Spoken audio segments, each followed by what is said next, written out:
ចិត្តដៃបងប៉ះស្រាលស្រាលដូចពេលពិតមិនខុសអ្វី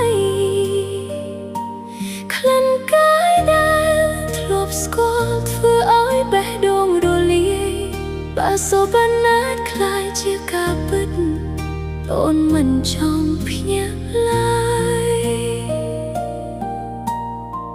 ភ្នែកអូនបិទស្ងៀមស្ដាប់បេះដូងបងសំឡេងខ្សឹបស្នេហ៍ធ្វើឲ្យអូនញញឹមទាំងភ័យរាងកាយដែលបងសរសើរមិនមែនស្អាតលើស្នារីណាតែចិត្តស្មោះអូនមានតែបងមិនចែកឲ្យអ្នកណាបើនេះគ្រាន់តែសូពិនមេត្តាកុំឲ្យវាផុតអូនខ្លាចពេលភ្ញាក់នឹងបាត់បងដោយខ្យល់កាត់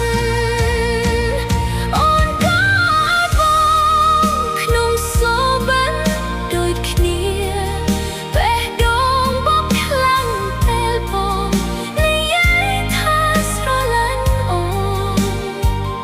កុំចោលអូនបានទេទោះជាសូពិនក៏ដោយបើភ្ញាក់ឡើងគ្មានបងអូននៅសល់តែទឹកភ្នែ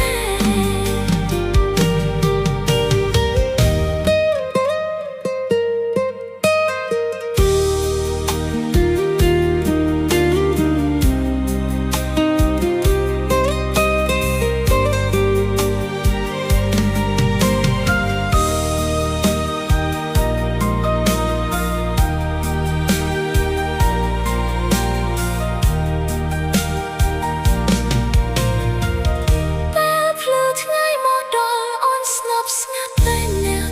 សូពិនមិនបន្ទោក្នុងចិត្ត